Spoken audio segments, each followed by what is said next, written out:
وضو کے اندر سنت طریقہ وضو کا فقہا کرام نے جس کو بیان کیا ہے اس کی تفصیل،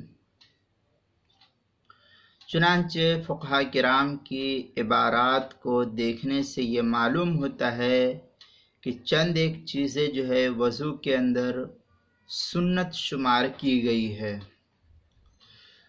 پہلے تو یہ کہ نیت کرنا، نمبر 1 نیت کرنا، نمبر 2 تسمیہ یعنی بسم اللہ الرحمن الرحیم اس کا پڑھنا، نمبر 3 ابتدا میں یعنی شروع میں 3 مرتبہ گٹوں تک ہاتھ کو دھونا۔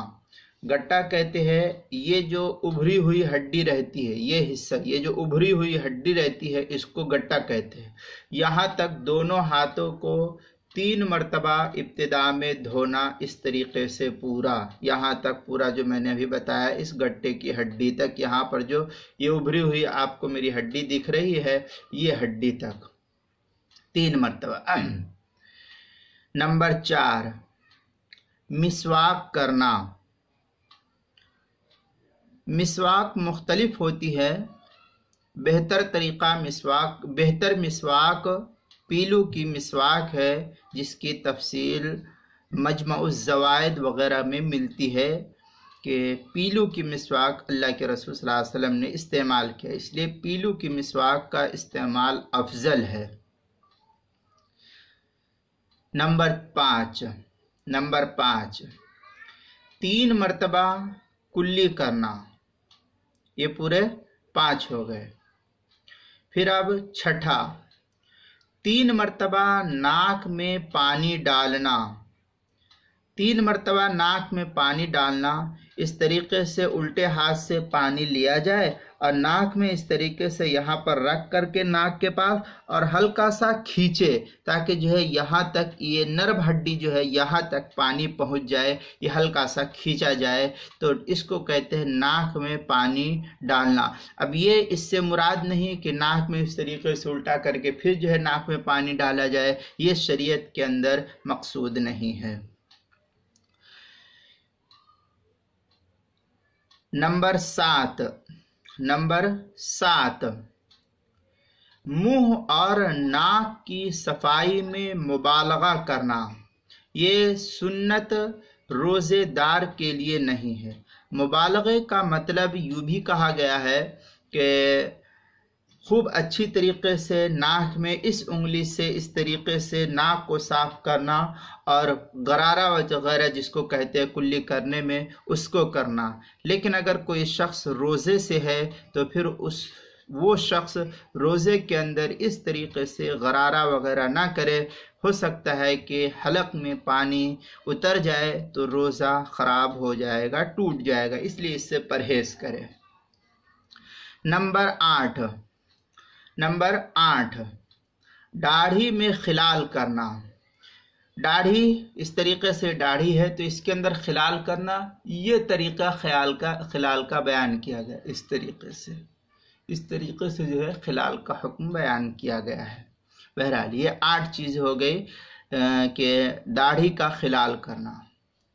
نمبر 9 انگلیوں کا خلال کرنا، یہ جو انگلیاں ہوتی ہے یہ انگلیاں، اس کا جو ہے خلال اس طریقے سے کرنا اور اس طریقے سے کرنا۔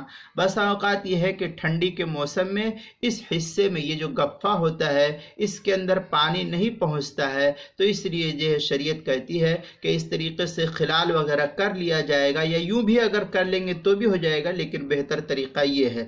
تو اس طریقے سے کرنے کی وجہ سے ہوگا کیا کہ ہمارے یہ جو گفے ہے اس کے اندر اگر کہیں جگہ سوکھی رہ گئی ہے تو خلال سے یہ جگہ پر ہو جائے گی۔ نمبر 9 ہو گیا انگلیوں میں خلال کرنا۔ نمبر 10 تمام اعضائے وضو کو 3 مرتبہ دھونا۔ تمام اعضائے وضو، یہ چہرہ، ہاتھ اور دونوں پیر، ان تینوں کو 3 مرتبہ دھونا۔ یہ کل 10 ہو گئے۔ نمبر 11 पूरे सर का मसाह करना। पूरे सर का मसाह इस तरीके से कि यूं हाथ को पानी में भिगोया जाए और ये तरीका अपनाया जाए। देखिए ये 3 उंगली है, 3 उंगली इधर की और 3 उंगली इधर की। ये 3 उंगली को ले लिया है, 3 इधर 3 इधर, ये 6 उंगली हो गई। इस तरीके से लिया जाए और यहाँ पर हम रखें और ये तरीका अपनाया जाए। ये सिर्फ उंगली की यहाँ तक का जो हिस्सा है ये हिस्सा लगना चाहिए, ये हथेली के हिस्से को बाकी रखें। चुनांचे ये उंगलियों के हिस्से को हम इस तरीके से रखें और हम मसाह करते हुए पीछे चले जाए। यूं इस तरीके से हम चले गए। अब हमारा हाथ उंगली का तो पानी जो था वो इस्तेमाल हो गया, अब हथेली बाकी रह गई। तो अब हथेली का पानी जो है हम उधर से वापस लेकर के आते हैं यूं। इस तरीके से हमारे पूरे सर का यूं भी मसा हो गया और यूं भी मसा हो गया पूरे तरीके से। अब हमारी ये 2 उंगली इस हाथ की और 2 उंगली इस हाथ की रह गई है। चुनांचे हम ये अंदर के हिस्से में, ये अंदर जो कान का है, ये इस तरीके से कान का मसाह करेंगे दोनों उंगली से। अब ये उंगली का पानी भी इस्तेमाल है, इसको भी ख़त्म कर दें। अब ये अंगूठा बाकी रहेगा, तो अब अंगूठे से हम इस तरीके से कान के बाहर का हिस्सा इस तरीके से लेकर के चले आएंगे। अब हमारे इधर का जो हिस्सा बाकी है उसको हम गर्दन पर इस तरीके से फेर ले। ये हमारे पूरे सर का भी मसा हो गया और कान का भी मसा हो गया और इस तरीके से गर्दन वगैरह का भी मसा हो गया। तो कोई पानी हमारा जो है दोबारा इस्तेमाल नहीं हुआ, सब अलग अलग इस्तेमाल हुआ। इस तरीके से मसाह करना चाहिए। नंबर 11 था ये पूरे सर का मसाह करना। अब नंबर 12 देखें, कानों का मसाह करना। जैसे मैंने अभी बतला दिया कानों का किस तरीके से मसाह करना है, ये भी इस तरीके से जैसे अभी बतलाया कि इस तरीके से करके फिर कानों का। तो ये पूरे सर का मसाह हुआ और कानों का मसाह हुआ, ये दोनों मैंने एक साथ बतला दिया, इसको अलग अलग बतला रहा हूँ। बहरहाल कानों का मसाह करना। नंबर 13 तरतीबवार। नंबर 13 तरतीबवार वजू करना, यानी जो तरतीब कुरान व सुन्नत में वारिद है उसी के मुताबिक वज़ू करना हमको चाहिए। अब हम देखेंगे तो कुरान मुक़द्दस के अंदर जो तरतीब वज़ू के बयान की गई है वो तरतीब तो दूसरी है। लिहाजा कुरान मुक़द्दस की जो तरतीब है उसकी तफसील अल्लाह के रसूल सल्लल्लाहु अलैहि वसल्लम ने अमल की शक्ल में बतलाया। लिहाजा हमको उस अमली तरीक़े पर वज़ू करना है जिस तरीक़े पर अल्लाह के रसूल सल्लल्लाहु अलैहि वसल्लम ने हमें वज़ू करके दिखला दिया। तो अब यही तरीक़ा सुन्नत शुमार किया जाएगा। नंबर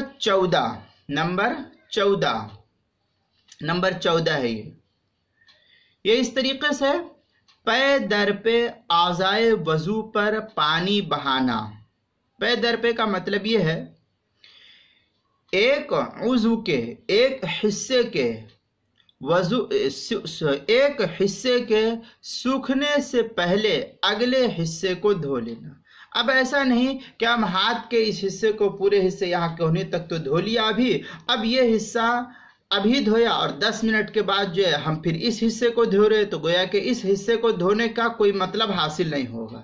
इसलिए फौरन इसको धोया और उसी वक्त जो है दूसरे को धोना, या चेहरे को धोया उसी वक्त जो है फिर हाथ को धोना, पैर को धोना। इसको कहते हैं पे दर पे लगातार वज़ू करते रहना, मुकम्मल वज़ू बैक वक्त जो है करके फारिग होना।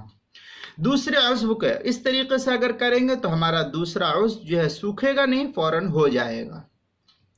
ये सुन्नत मुत्तफ़क़ अलैह उलमा ने, फ़ुक़हा ने, मुहद्दिसीन ने तक़रीबन बयान किया है और बहुत से उलमा किराम ने दाहिनी तरफ से इब्तिदा करने को भी बयान किया है और ये कहा है कि हाथ और पैर में उंगलियों की तरफ से धोने का एहतिमाम करना चाहिए।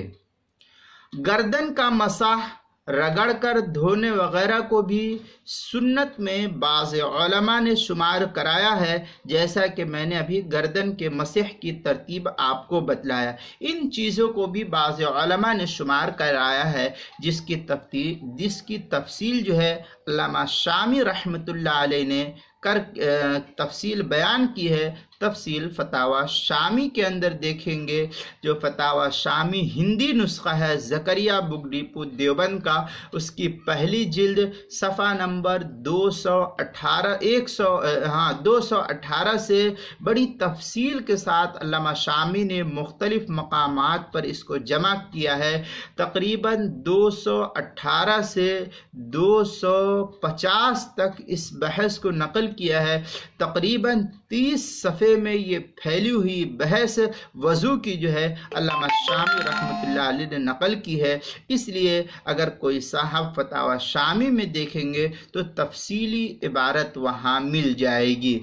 और उर्दू किताबुल मसाइल की पहली जिल्द सफ़ा 49 पर भी इसको नकल किया है, वहाँ भी तफसील देखेंगे तो वहाँ भी मिलेगी। इसके अलावा मुख्तलिफ कुतुब के अंदर इस मसले को नकल किया गया है।